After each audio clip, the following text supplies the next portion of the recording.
Sami Brahim Djelloul, comment ça va? Bonjour, ça va? Marhaba bik. Très bien. Donc vous êtes étudiant tout d'abord. Oui. Et puis vous êtes aussi développeur de jeux vidéo. Exactement. Et aujourd'hui vous êtes là justement pour nous parler de cette facette, de cette autre facette.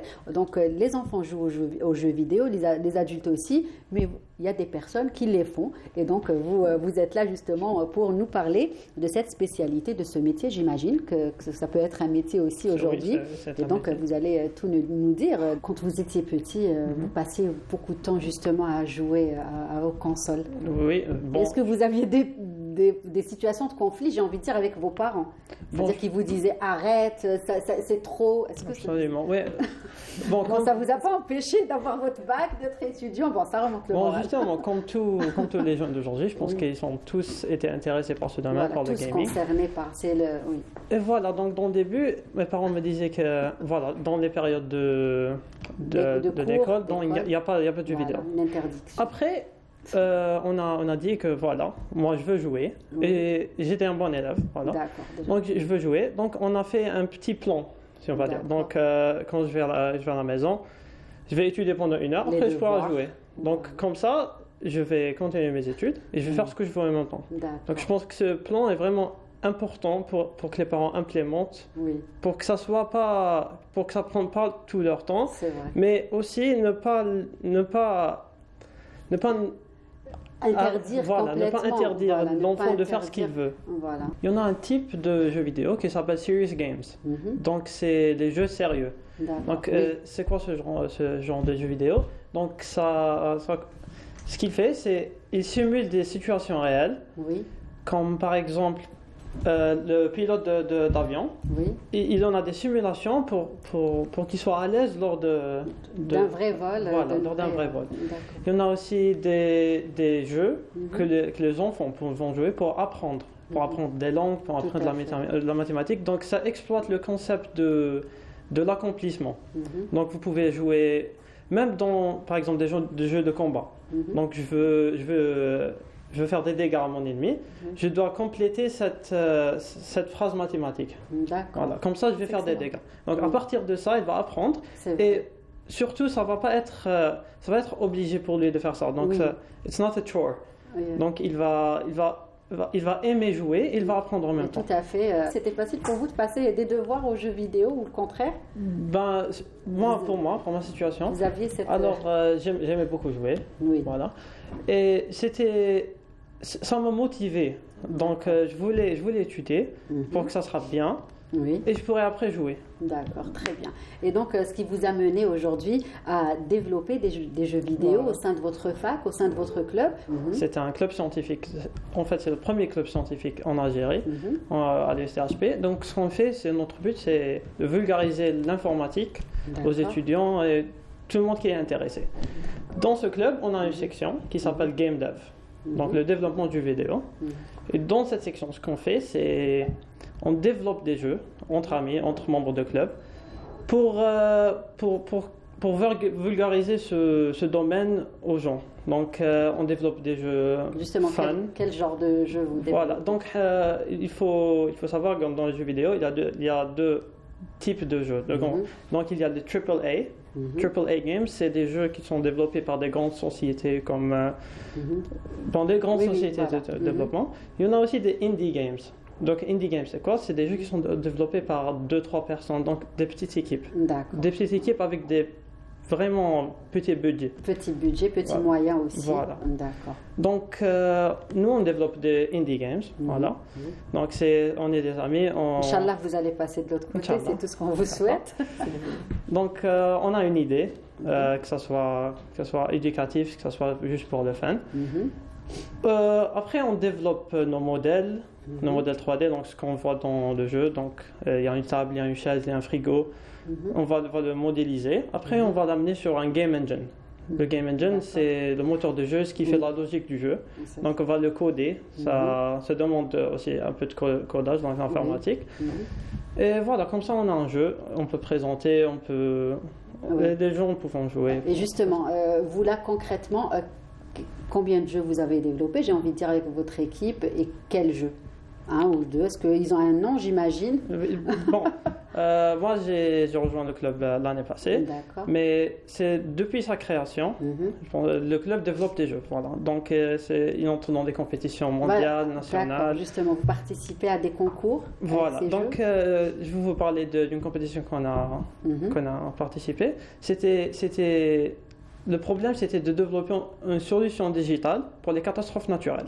Donc, c'était juste une solution digitale. Nous, dans notre club, parce qu'on est très intéressé par le game development, on a pris ce problème et on l'a adapté à le game development. Donc, on a pensé à créer un jeu de simulation.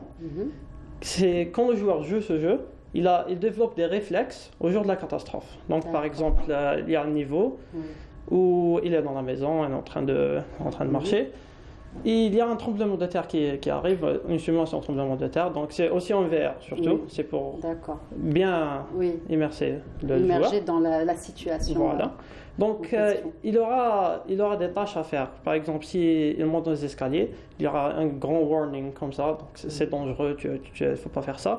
S'il se cache sous les tables, s'il se cache sous les cadres des portes, donc c'est très bien ça. Donc comme ça, on stimule la dopamine. C'est donc comme ça, le joueur va être heureux parce qu'il a complété un niveau et en même temps, sans le savoir, il a développé des réflexes. D'accord, très bien. Et aujourd'hui, pour justement développer ce genre de jeu, est-ce qu'il faut avoir plusieurs formations ou plusieurs domaines, c'est-à-dire qui rentrent pour pouvoir concrétiser ce projet avec une personne ou plusieurs personnes justement pour pouvoir le concrétiser? Bon, déjà, il faut savoir qu'il ne faut pas vraiment beaucoup de ressources pour faire ça. Il y en a un des plus grands gens du monde qui sont millionnaires merçants.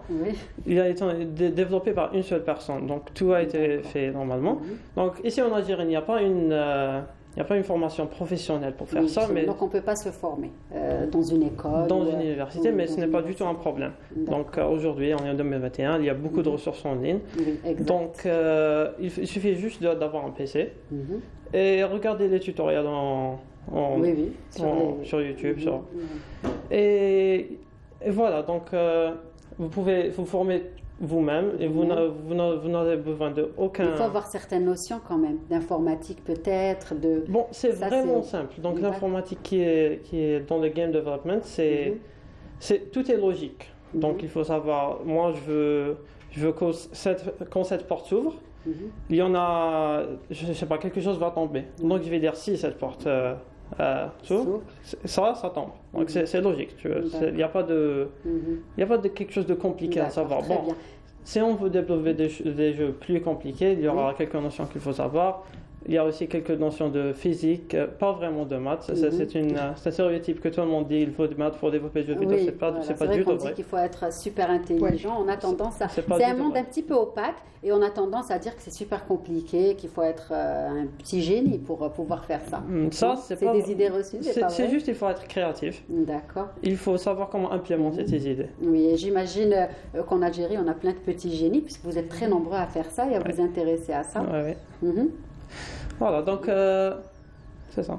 D'accord, très bien. Et donc aujourd'hui, développeur de jeux vidéo, est-ce que chez nous, c'est un métier ou pas encore? Ça peut être un métier ou pas encore Bon, ici en Algérie, la plupart des développeurs qui peuvent rapporter de l'argent de ça sont des développeurs de indie games. Donc ils développent leur jeu, après ils le vendent. Et voilà, c'est comme ça qu'on bat de l'argent. Si on parle des AAA games, il n'y en a pas vraiment des sociétés qui font ça ici en Algérie. Pas encore. Donc, des studios spécialisés pour justement créer... Bon, il y en a des studios ici en Algérie, mais ce n'est pas vraiment des AAA games. Donc, ils développent des petits jeux pour les téléphones. Voilà. D'accord, très bien. Et aujourd'hui, qu'est-ce que vous envisagez de faire? Quels sont justement, est-ce que vous avez des projets toujours dans ce sens et dans ce domaine? Bon, finir vos études, j'imagine. Votre maman va être contente. Bien sûr. Dans notre club, on participe beaucoup à des événements. Par contre, on a un événement qui est en train de venir. Ça s'appelle le Algeria Game Challenge. C'est un des plus grands événements de développement de jeux vidéo. Donc, c'est quoi? On donne un thème aux développeurs et on va voir qui va développer le jeu le plus intéressant sur ce thème. Donc, à partir de ces événements, ça va donner aux développeurs de couvrage média. Oui, voilà. Donc, c'est ça. le nom va être connu par tout le monde. Il pourra avoir des opportunités avec des grandes sociétés. Oui, voilà, qui vont justement venir aider ces jeunes. Kautar, vous y participerez? Je ne pense pas pour le moment, j'ai d'autres projets en cours. D'accord. Et ça va justement, l'événement aura lieu où? Il aura lieu dans le début de 2021. Ça va être publié sur tous nos réseaux sociaux. Donc il y aura plus d'informations concernant cet événement en tout cas. Bon courage. Oui, en tout cas, bien sûr, Inch'Allah, vous allez gagner et pouvoir justement concrétiser un projet qui vous tient à cœur. Merci à vous. Merci beaucoup pour l'invitation. Bonne continuation, bon vent et plein de réussite, Inch'Allah, dans les études et dans le domaine virtuel, le domaine des jeux vidéo.